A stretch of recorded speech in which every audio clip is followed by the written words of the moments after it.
you think? Oh, don't ever stop talking. That's what I say. Don't ever stop talking. There are people sometimes who tell me, and you talk too much. There's actually a song about that. And you talk too much. No, it's not a song about me, but it might as well be. I had a great picture. I need to pull that out of me. I don't know. I was three, maybe 4 years of age. And this was back in the dark ages when we had those black and white phones, they were black phones, real heavy, and you had to pick up the receiver. There are people born today who don't know what to do with a rotary dial telephone. Do you realize that? Anyways, it's a real cute little picture, and my mother had set me on a stool and had me picking up the telephone. I think I was like maybe 3. I don't know. And I had a little black jumper. It was black and white picture, so the jumper I was wearing was black, and I got these little shoes that little kids used to wear for walking, not like all the cool shoes that they have today. Anyways, and I'm picking up the receiver and, pretending to talk on it. I sometimes think I should use that picture as my motto, because I sure spend a lot of my time talking on the telephone to people. In fact, if you want to call and leave a message this morning, 864-332-9355. The beauty of this number is you can text or you can call. Either way, when you leave a telephone call, it converts it to a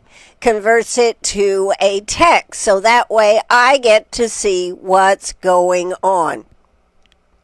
All right, but let's get started here. Got a lot to talk about here this morning. Of course, we got some big news stories to talk about, but I really want to talk about a local story that I hope that we had a little bit to do with getting people out there to be involved over there at, it's now Oakland School, but they redid the garden, the memory garden over there, and just such a good event that happened over there, even with the rain. So I actually wanted to read Shannon Smith Hill's post. She was blown away by the number of people that showed up over there, and this is on our Facebook page.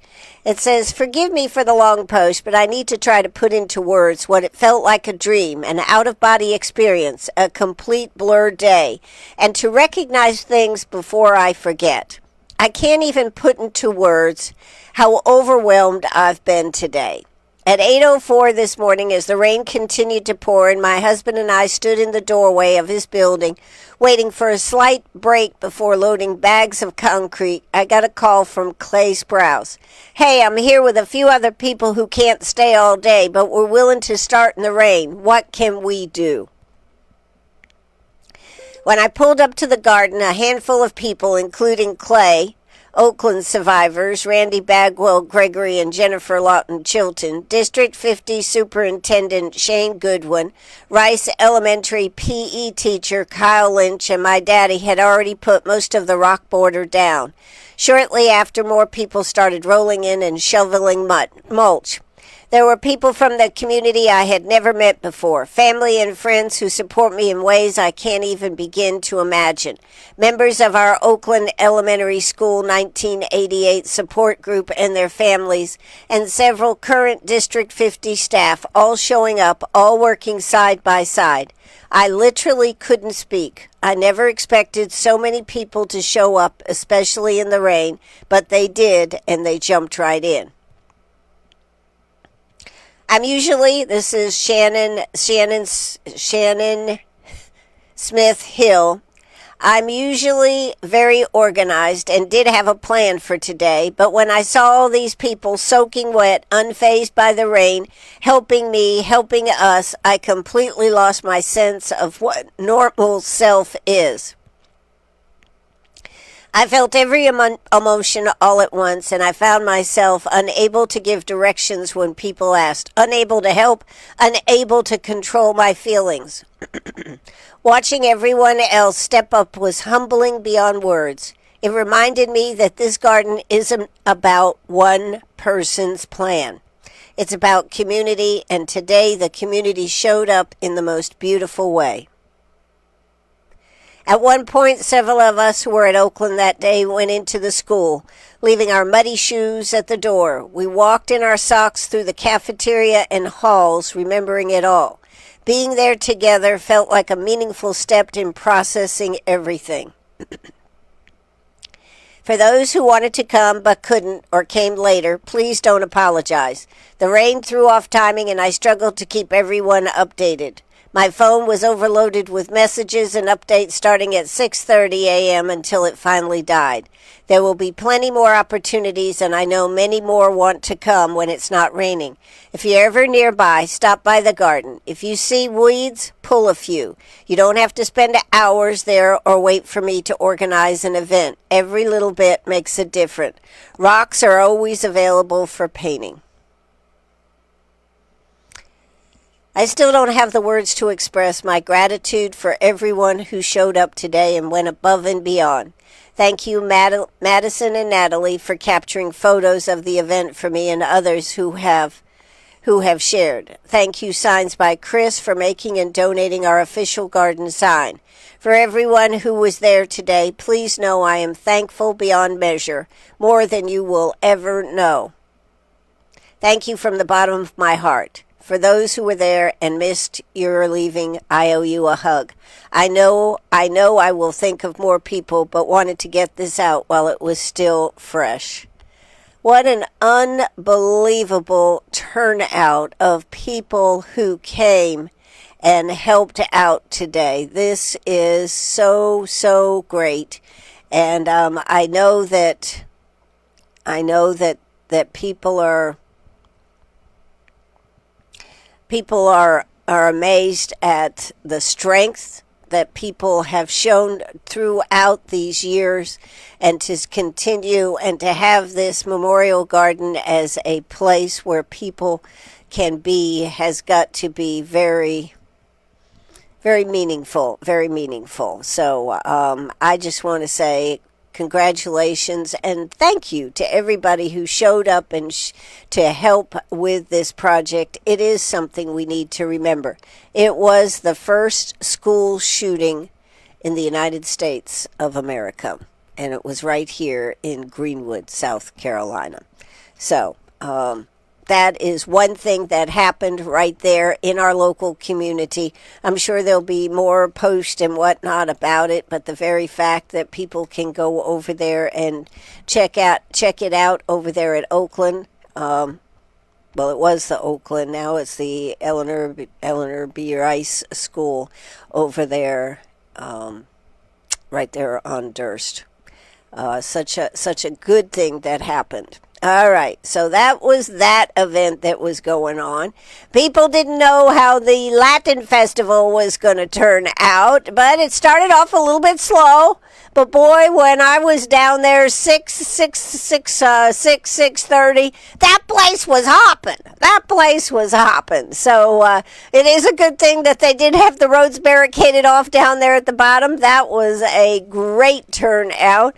Although I didn't happen to get any Hispanic Latin food, I heard a lot of good reports about a lot of good things that were being eaten. So there you go, and the music and everything was good. So congratulations to Starlight Productions for all their efforts and bringing together something that helps us understand the culture, the Hispanic culture, so much more.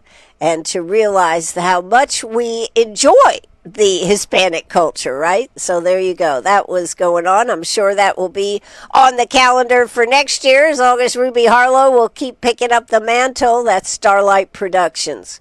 So that's a couple of things. There were a lot more, but I just wanted to highlight some of those. Now, if you've got a question or a comment here this morning, don't forget you can call on the text line, our new text line, 864-332-9355. That's 864-332-9355. You can call or text. Call or text on that line. If you call and leave a message, what I like about it is it turns it into a text, so I can get it right away. So from that standpoint, I love it. I love it. We are moving forward here this morning. What have we got coming in here? Google Voice loves you. Okay. All right. There you go.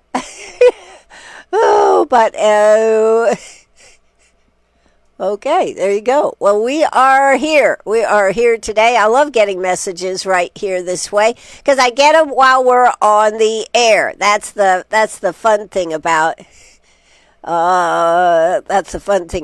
Yes. So let's move forward. But if you've got a question or a comment, you of course can use the old line, 864-229-7984. That's 864-229-7984. You can use that one. But this one allows me for you to be able to make a call and not have to text it in there, and it converts it to a text. That's what I like about that line. Anyways, let's talk. Somebody's already made a comment about North Carolina keeping up with, I was going to see a comment about what was happening in up there 1 year anniversary. Let's go look at some of the comments and stuff that we've got. Well, some of the information that I have. We were hit very bad. I think we were hit the worst in the state, our area, not necessarily just Greenwood, but I think Greenwood was one of the worst hit. And we all are pretty much aware of where we're at on things getting done. One thing I think South Carolina has done very well, although some people probably would not think so, is helping with getting the trash out of here, the yard debris, the trees, all this kind of stuff. There was only so much they could do, but they did send trucks here. They were getting it out. They were moving it. If they had not, think about how much harder it would have been for the city and the county to do this. Now, both, I believe the city, I know the county, but I believe the city is getting reimbursed for funds that they spent through FEMA. But still, if we hadn't had our state help getting stuff out of here, it would have been a mess. We also have, for those of you that don't know that are still need some help, there is the Office of Resiliency. That office is still helping. I don't have a telephone number, but if you just go onto Google and look up the Office of Resiliency, there still are a lot of services that are available. So please check that out. We can get you that number, but I just don't have it right here. But what I wanted to talk about was the people of North Carolina today. It's been 1 year. Last year, they were suffering in the cold and everything. I wanted to talk about, we're going to just review a little bit. Helene dumped 20 to 30 inches of rain, 20 to 30 plus inches of rain in many parts of western North Carolina. Wind gusts reached 106 miles per hour in parts of the mountains. The storm triggered nearly 2,000 landslides across western North Carolina, washed out roads, bridges, damaged homes, and reshaped riverbanks. Over 100 lives were lost in North Carolina alone. In North Carolina, damage approached 59 to 60 billion at the state level from Helene's impact. So now, what has been happening? In Pisgah National Forest, hundreds of miles of trails have been restored or cleared. The Blue Ridge Parkway has reopened many segments. Around 114 continuous miles in the Asheville region are now open, including a 26-mile stretch to Craggy Gardens. Chimney Rock State Park was heavily damaged, particularly its entrance bridge, but reopened in June of 2025 after restoration efforts. South Mountain State Park in North Carolina has been closed. It began partial reopening in March, and more across coming soon. Many roads and bridges were washed out, not everything is fixed. Some mountain roads remain vulnerable to landslides or erosion. In Rutherford County, parts of the Broad River saw a dramatic change. Riverbanks that used to be 100 feet apart are now 600 feet apart in areas where flooding carved new channels. The county is looking at creating biking and hiking trails in some of that new space. Some tourist attractions could not be saved. The Lake Lure Flowering Bridge is being demolished because damage is too extreme. In Asheville and the surrounding towns, 85% of hospitality businesses have reopened. Some businesses closed permanently or are still fragile. Tourism is recovering but lagging. For example, visitation at Grandfather Mountain is down 20% compared to last year. In Asheville, restaurants are reopening. Some communities are still displaced. Homelessness has increased in that region. The unsheltered count in Asheville rose from 219 to 328. But here are some of the challenges that they face up there. Funding shortfall. North Carolina requested an additional $13.5 billion from Congress for recovery, while $5.2 billion has been allocated. That's far from covering full needs. Some mountain areas still lack stable access to food, housing, and health services. Some aid programs for individuals or businesses have paused their application windows. Why?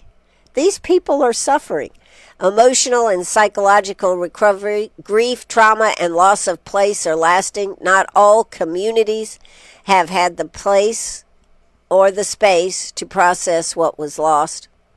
Many hillsides remain unstable, susceptible to future storms or heavy rain. Rebuilding with resilience is a priority, but very costly. Some roads and remote passages remain closed or only partially open. This is horrific. Now, as far as people and homes being rebuilt, last year, I know we remember people that didn't even have housing as they were going into the winter season. I'll see if I can get a little update on what's happening there, because that's another big issue. North Carolina launched a Renew NC funded by HUD and some other funding to repair or rebuild homes damaged by Helene. As of August 2025, the first home repair through this program was completed. The first home repair in August. In Fletcher, North Carolina, Renew NC finished repairs to a homeowner's property. Over 1,900 applications have been submitted for the program as of late summer 2025. Samaritan's Purse is actively rebuilding and repairing homes in western North Carolina and eastern Tennessee. They count 300 homes, new or repaired, in their tallies. A faith-based nonprofit in North Carolina is building free new homes for families who lost their homes and placing mobile homes. So far, it has completed 6 full home builds, placed 30 mobile homes, and approved 100 additional projects. This is a travesty. I mean, I think it's great that they've gotten the counties, the cities, the some of the roads, of course, you've got to have that before you can do anything else. You've got to have roads to be able to get in there. But there are people going into the winter season up there in the mountains that are way behind in getting the aid and the help that they need. Local volunteer initiatives, the Home Depot Foundation, Appalachia Service Project have been active in rebuilding and remodeling homes damaged by the storm. According to recent reporting, 3,800 homes in North Carolina have been completed in terms of repairs or rebuilds. As noted, a project pending earlier, 622 of about 1,150 have been completed. 73,000 homes were destroyed or damaged in North Carolina alone. Many homeowners report navigating a complex, slow federal and state disaster aid systems with delays and shortfalls in fundings. Some homeowners received only partial funding, which is not enough to fully rebuild. Infrastructure, land stabilization, permitting, and access to remote mountain areas add hurdles to rebuilding safely. The backlog is large. Many homes remain unrepaired or awaiting construction bids and approvals. And, this is a year. This is 1 year. And I realize that this was a massive undertaking. But that's what the federal government is for, is to be there to help people in emergencies. Maybe not in all these other things that we consider important, but for that is important. It's kind of just like in California, where they're lagging way behind in helping people with the damages from the fires, and people still can't get in there to be able to start rebuilding or seeing what they can do. This is what the federal government should be doing. This is a project that, in my opinion, that Trump should be spending some verbal capital talking about it so that it doesn't lose focus of being the main attention. As we look at a government shutdown, though, and I doubt if this is at the top of everybody's thinking about it. But we all know that winter gets cold up there. They did suffer immeasurably. And I just think it is an absolute travesty that we don't have more of this up there. So we will see if we got anybody making comments here this morning. Well, that's a call, but I can't take a call, folks, now. But we've got some messages coming in, so let's check out the messages on this. Then we're going to talk about those three horrific different shootings from this weekend. That's right. Somebody said when Trump was campaigning, he promised North Carolina they were going to get help as he became president. That is true. A lot of those people in North Carolina reported that FEMA agents were told not to help the people who had Trump signs. I think that's an old thing, but that was true. It looked like the Republicans was rush up there to help them after Trump got elected. Somebody else said, this is great. See how cool this is that we're able to have this conversation? I know somebody locally who had a tiny home delivered from FEMA about a month ago. Not only did they not lose anything during the storm, they did not need the tiny home. Well, see, this is always the problem, isn't it? That we have people that are getting stuff that because they know how to get the paperwork, because they know this, that, and the other. And then there are people that have real need that are not getting what they need. So that's horrific. That's horrific. So if somebody received a tiny home, I do agree tiny homes would at least give these people some shelter. You are listening to WCRS right on the radio, 98.5 FM, 1450 AM. So we would like to continue a little bit on this conversation, but this is where the federal government fails. This is where the federal government fails. I would think. I know that there are things that take President Trump's attention everywhere, but you're the person that said he campaigned on taking care of this. It's still not right, and we don't hear much about it in the news about what is happening up there. They need the help. I don't know why they're not getting the help, and it is a 1-year anniversary. We should get more information about what's happening. So that is another issue that we need to follow up on and see if I can get some more information. I realize we spent a lot of time on it, but for those that have family and friends and love to go to the mountains, this is the situation. I know a lot of people are just fine, but there are a lot of people that are still really suffering up there. So let's move on. If anybody's got a question or a comment, 864-332-9355, 864-332-9355. Of course, you can use the legacy number, 864-229-7984. That's 864-229-7984. I don't know how some of these tariffs are going to work out. Right? Do you know how some of these tariffs are going to work out for what they just put 50%, 100%, 100% on medications? I don't understand that one at all. But some of the other things like furniture and cabinets and whatnot, I'm not really sure what's going on there, but we'll have to see how that starts Wednesday.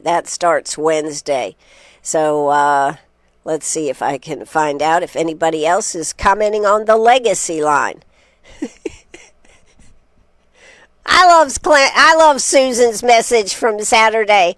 Hi, Clemson will not lose today. They didn't play Saturday. Of course they didn't lose. Isn't that a good one? Yep. And Carolina had a great game Saturday night under the lights. So got all kinds of details on that. All right. Well, let's just quickly move on and talk about some of these shootings. I'm glad I covered this. If you have any other more information that you can provide, like the person who knew that somebody had gotten a tiny home up there and they didn't even need it, what about all the people that are needing it? The numbers are still staggering up there in the mountains. And cold weather is coming.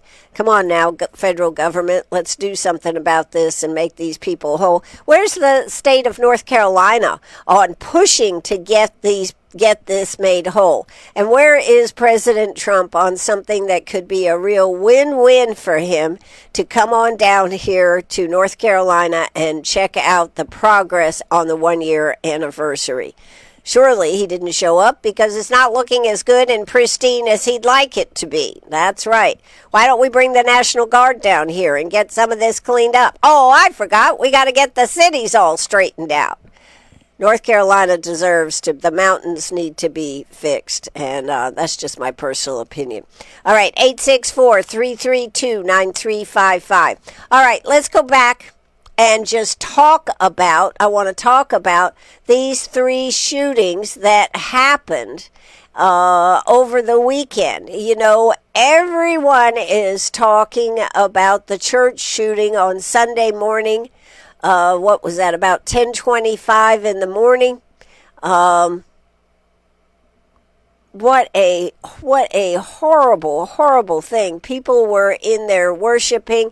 This was the Michigan church shooting and fire at Grand Blanc, Michigan.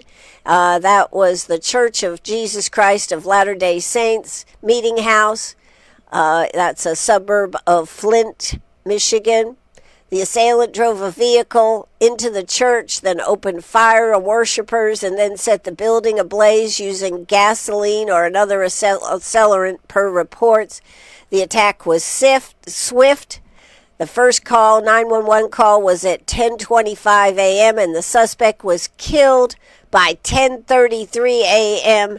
within about 8 minutes of the attack start, and I believe it was 2 police officers, so that's how quick police were on the scene. At least 4 people were killed, some say 5, including the shooter, and 8 others wounded. Some victims died on scene and others in the hospital.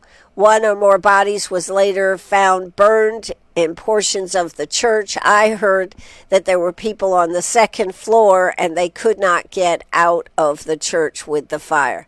The fire caused a partial collapse of the structure, complicating rescue efforts. The suspect was Thomas Jacob Sanford, a 40-year-old Iraq war veteran from Burton, Michigan.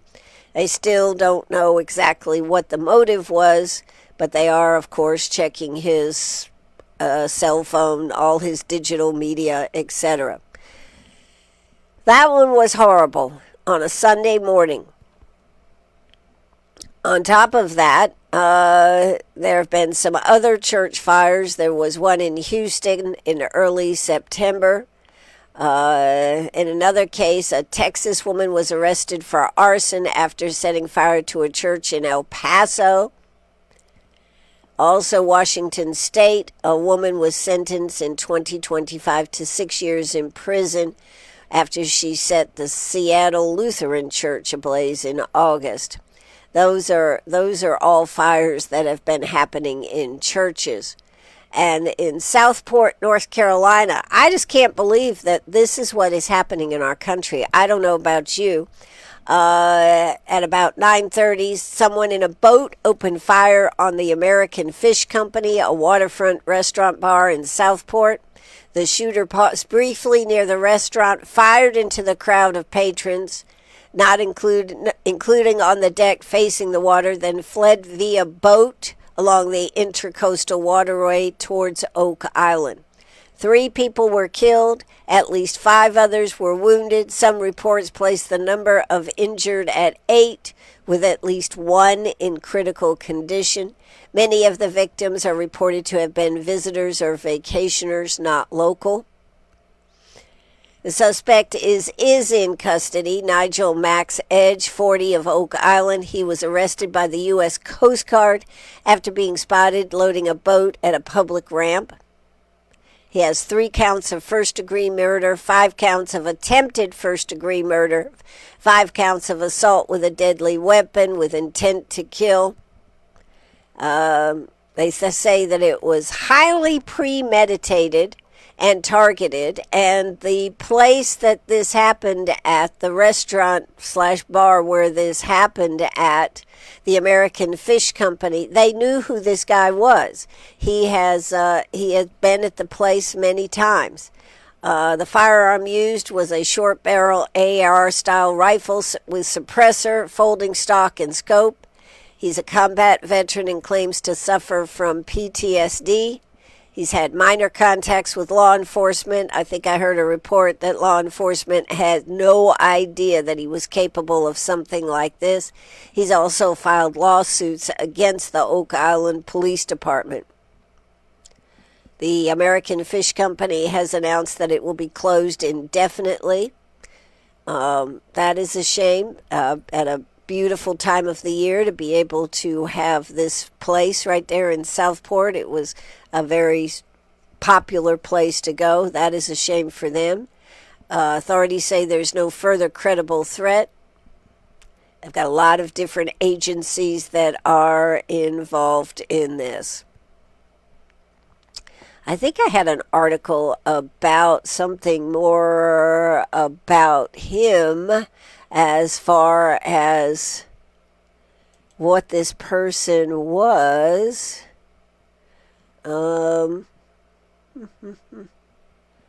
Marine, yeah, did you see this? This is pretty interesting. The Marine who attended the CMA Awards identified as the dockside restaurant shooter. He actually escorted Kelly Pickler to the CMT Awards and was identified as the suspect arrested in relationship to this restaurant we're just talking about.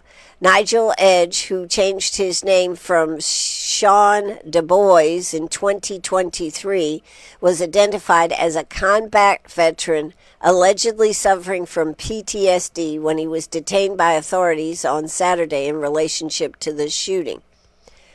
Edge, along with his service dog, Rusty, escorted Pickler, that's Kelly Pickler, a singer, to the CMT Awards in his full Marine uniform as her special date in 2012. Edge said he was wounded in 2 separate IED attacks during the 2006 tour of Iraq, as well as suffering a bullet wound that left shrapnel lodged in his head, but was able to recover from severe injuries prior to meeting Pickler at the charity event in North Carolina. So that is just horrible. I think someone else, this goes to the fact that what are we doing about the mental health of not only our military, but in the United States of America? I contend that it is the mental health issue. Of course, we're always concerned about diseases and whatnot of the body. But we do nothing, and I mean literally nothing, for those suffering mental health. Since the 1970s, when they closed down all the bull streets and everything, there has been no place for people to go to be safe from each other, shall we say. There's been no real monitoring. We don't have that many people going into psychiatry anymore because all they want to do is manage it by shoving pills down people's throats. And that is not helping people get over it. So I contend that mental health, although we spend a lot of money and time on cancer and all these other diseases, and I'm not suggesting we shouldn't, I'm just saying we should put more emphasis on the mental health aspect of it for not only our veterans, but for all across the United States. That, to me, is the biggest thing that is hurting our country. But, so that was another one. But did you hear about the third shooting that happened this weekend? A big shooting about the casino down there in Texas.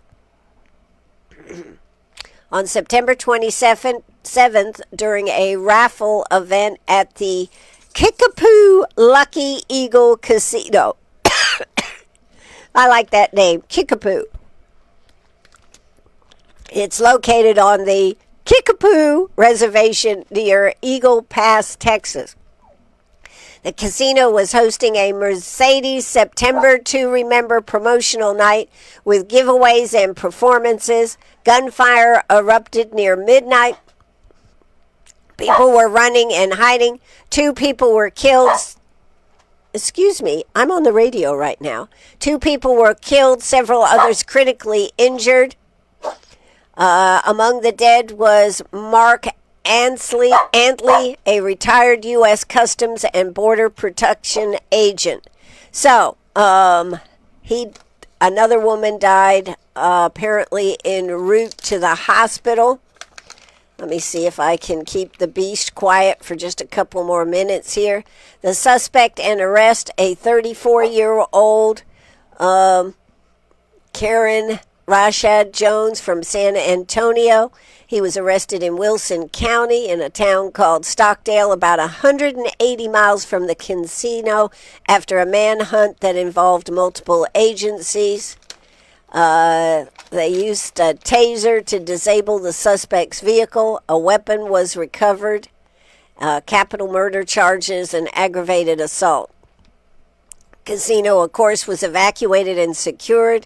Tribal authorities of the Kickapoo Traditional Tribe of Texas Police, Texas Rangers, local sheriff's department, and other agencies are participating in the investigation. That is right down literally on the border between Mexico and the United States. So I just wanted to bring that one up because there hasn't been a lot said about that. We've had a lot about the Michigan shooting, a lot about the Southport, of course.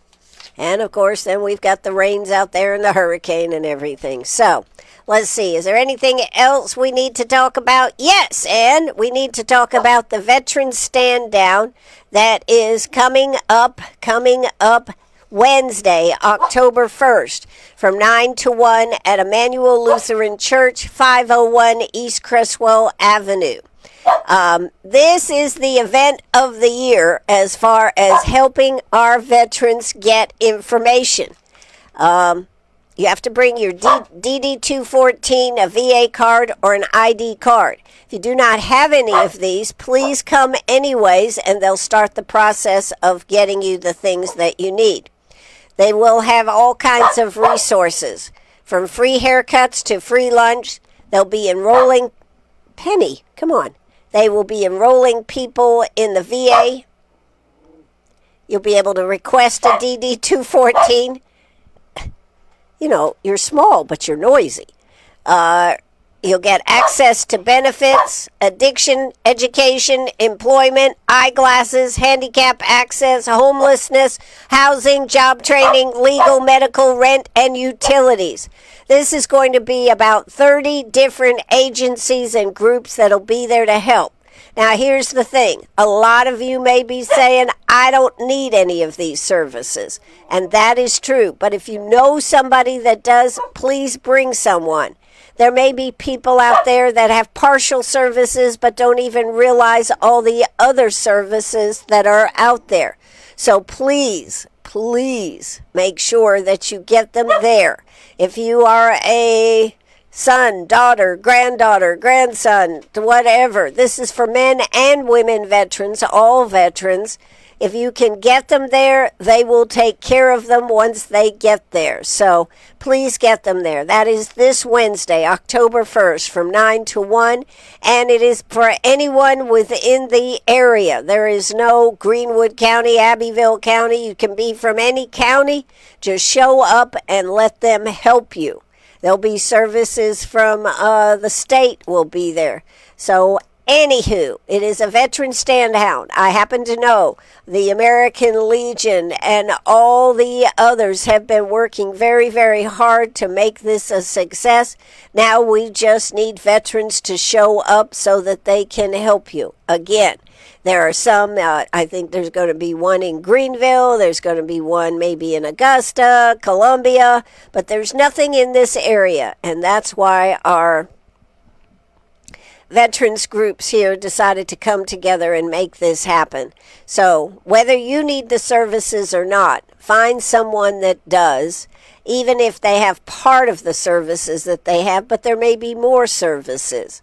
And if you are a veteran that's going, if you've got your DD-214, show up. If you've got your VA card, show up, or an ID card.